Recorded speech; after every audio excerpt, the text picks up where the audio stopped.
حاضرین مجلس، فقط 2 مقرر اور بچے ہوئے ہیں۔ اب میں مسلمانوں کا زوال اسباب و علاج کے عنوان پر تقریر کرنے کے لیے عبداللہ مہوا کو آواز دیتا ہوں، جو درجہ دوم عربی خامسہ کے طالب علم ہیں، اس شعر کے ساتھ کہ قوت فکر و عمل پہلے فنا ہوتی ہے، تب کسی قوم کی عظمت پہ زوال آتا ہے۔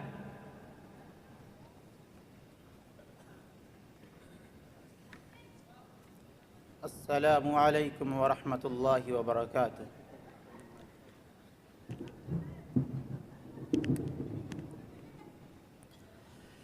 الحمد للہ وکفى وسلام علی عباده الذین اصطفى، اما بعد فاعوذ باللہ من الشیطان الرجیم، بسم اللہ الرحمن الرحیم۔ یا ایہا الذین آمنوا آمنوا باللہ ورسولہ، صدق اللہ العظیم۔ تجھ کو بتاتا ہوں تقدیر امم کیا ہے، شمشیر ثنا اول طاؤس و رباب آخر۔ مسلمانوں کا زوال، اسباب و علاج کے موضوع پر کلام کرنا ہے، یعنی کہ اس قوم کی داستان علم سنانا ہے جس کو خیر امت کا لقب عطا ہوا۔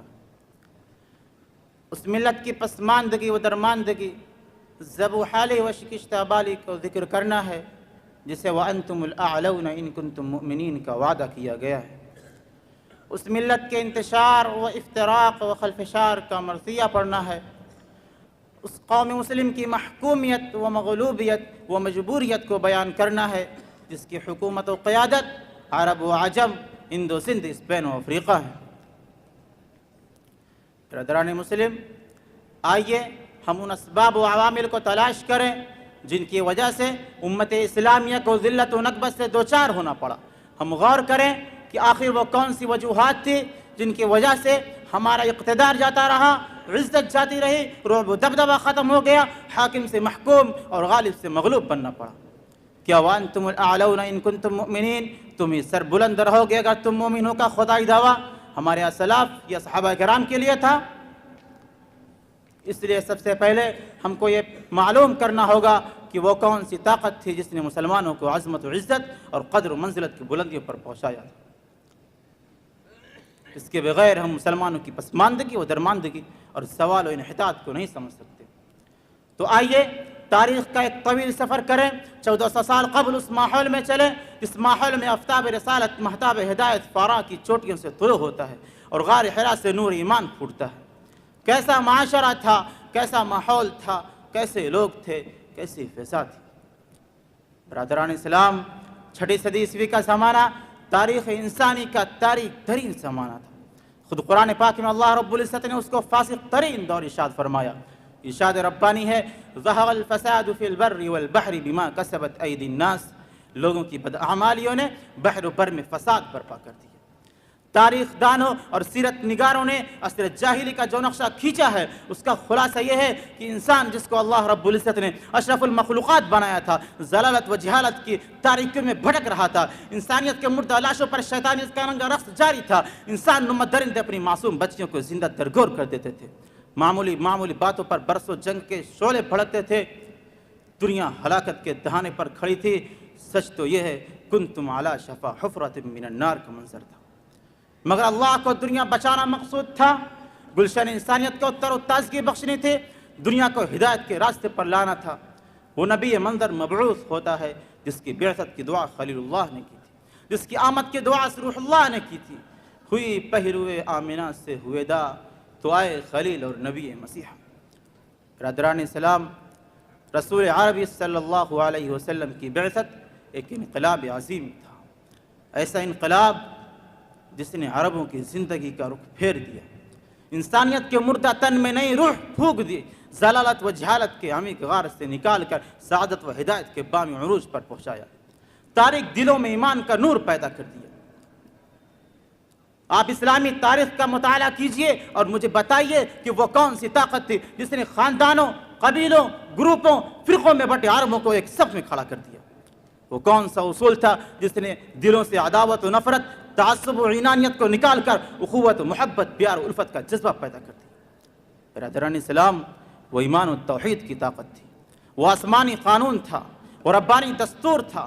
مولانا حالی نے کیا خوب کہا ہے، اتر کر حرا سے سوئے قوم آیا اور ایک نسخہ کیمیا ساتھ لایا۔ یہی قرآن صحابہ کرام اور سلف صالحین کی ہدایت کا سرچشمہ تھا۔ یہی قرآن مسلمانوں کی سربلندی اور اقبال مندی کا ضامن تھا۔ اسی قرآن نے عرب کے بدوؤں کو جہاں سکھائی تھی۔ قرآن ایک ایسا لافانی قانون ہے اور زندہ جاوید دستور ہے جس کی اثر افغانی تا قیامت رہے گی۔ برادران اسلام، یہ بھی حقیقت ہے کہ اسلام اور مسلمانوں کے خلاف زبردست سازشیں ہیں، بے شمار تحریکیں ہیں، لیکن کیا یہ سب نئے ہیں؟ نہیں، ہرگز نہیں۔ اسلام پر تو حملہ اس وقت سے شروع ہوا تھا جب کوہ صفا سے اعلان حق ہوا تھا۔ باطل پرستوں نے حق کے متوالوں کو نیست و نابود کرنے کے لیے کیا کچھ نہیں کیا۔ مشرکین مکہ کی لڑائیاں، یہود و نصارہ کی خفیہ سرگرمیاں، قیصر و کسریٰ کی دھمکیاں، قبائل عرب کی ارتداد مدعیان نبوت کی الغار، مگر اس کے باوجود صحابہ کرام نے عروج ارتقاء کے مراحل طے کرتے رہے، دشمنوں کو ہلاک کیا، قیصر و کسریٰ کے برخچے اڑائے، فتح و نصرت کے پرچم لہراتے افریقہ تک پہنچ گئے، اندلس کے ساحل پر نعرہ توحید بلند کیا اور ہند کے ساحل پر پرچم اسلام لہرایا۔ کیا ان کے تاریخ یاد نہیں؟ یا ان کے کارنامے یاد نہیں؟ برادران ملت، لیکن جب ہم نے اسلام کا دامن چھوڑ دیا، اس قرآن سے رشتہ توڑ دیا، دنیا کی رنگینیوں سے متاثر ہو گئے، دولت و ثروت کے انبار جمع کرنے لگے، اسلامی تعلیمات سے منحرف ہو گئے، تو شیطان نے ہم کو اپنے جال میں پھانس لیا، مغربی تمدن کا خونگر بنا کر اسلامی تہذیب سے دور کر دیا، امریکہ کے آگے سر جھکا دیا، خدا کے گھر سے بیگانہ کر دیا۔ ان ہاتھوں میں کبھی پرچم اسلام ہوتا تھا، آج ان میں مغربیت کا پرچم آ گیا۔ جن مسلمانوں نے مار کے کارزار میں سجدہ شکر ادا کیا تھا، آج وہ مسلمان مسجدوں میں جانے کو تیار نہیں، اور اس کو شکوہ ہے کہ زوال و انحطاط سے دوچار ہے۔ اس کا تو صرف ایک حل ہے کہ ہم قرآن شریف کو اپنا دستور بنائیں، علمی و ذہنی، تقابلی و تمدنی اعتبار سے تاریخ کا ایک الٹا سفر کریں، عہد صحابہ، عہد رسول میں پہنچ جائیں، محبت رسول، اتباع رسول، اسوہ رسول ہمارا سرمایہ ہو کہ محمد سے وفا، تو نے تو ہم تیرے ہیں، یہ جہاں چیز ہے کیا لوح قلم تیرے ہیں۔ قرآن پاک نے مومنوں کو مخاطب کرتے ہوئے ارشاد فرمایا، یا ایھا الذین آمنوا آمنوا باللہ ورسولہ، اے ایمان والو اللہ اور اس کے رسول پر ایمان لاؤ۔ عجیب نقطہ ہے، ایمان والوں سے ایمان کا مطالبہ کیا جا رہا ہے، لیکن اگر ہم اپنے ایمان کا جائزہ لیں، کیا اس کے مخاطب ہم نہیں؟ یہ کیسا ایمان ہے کہ اللہ کے وعدے کے باوجود کہ تم ہی سر بلند رہو گے اگر تم مومن ہو، آج سوال کا شکار ہے؟ اس کا مطلب اللہ کا وعدہ سچا ہے، ہمارا ایمان سچا نہیں، ہمارا عمل و کردار سچا نہیں۔ یہی وجہ ہے کہ ہم دشمنوں کی سازشوں کا شکار ہو جاتے ہیں، مغربی افکار و نظریات کو قبول کر لیتے ہیں، اور جب ہم اپنے سوال کا حل تلاش کرتے ہیں تو ہماری تلاش کے محور دنیاوی ذرائع ہوتے ہیں۔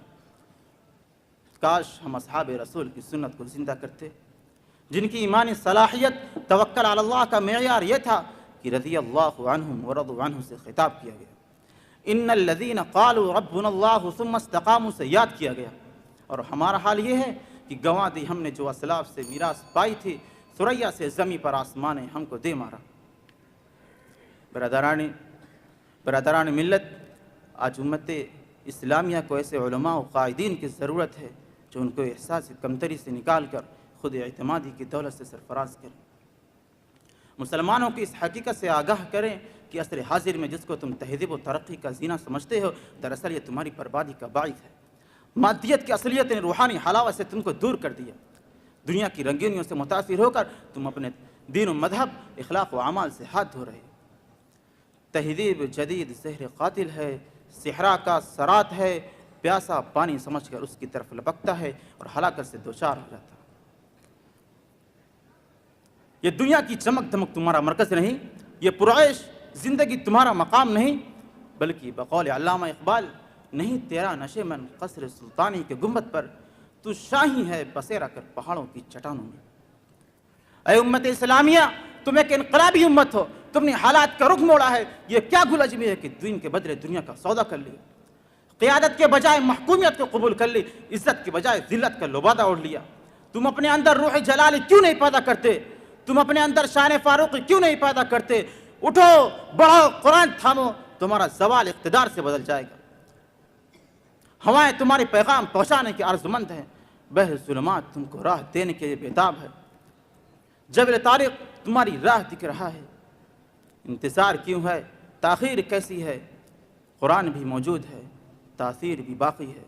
مسلمانوں نہ گھبراؤ، خدا کی شان باقی ہے، ابھی اسلام زندہ ہے، ابھی قرآن باقی ہے۔ وآخر دعوانا الحمدللہ رب العالمین۔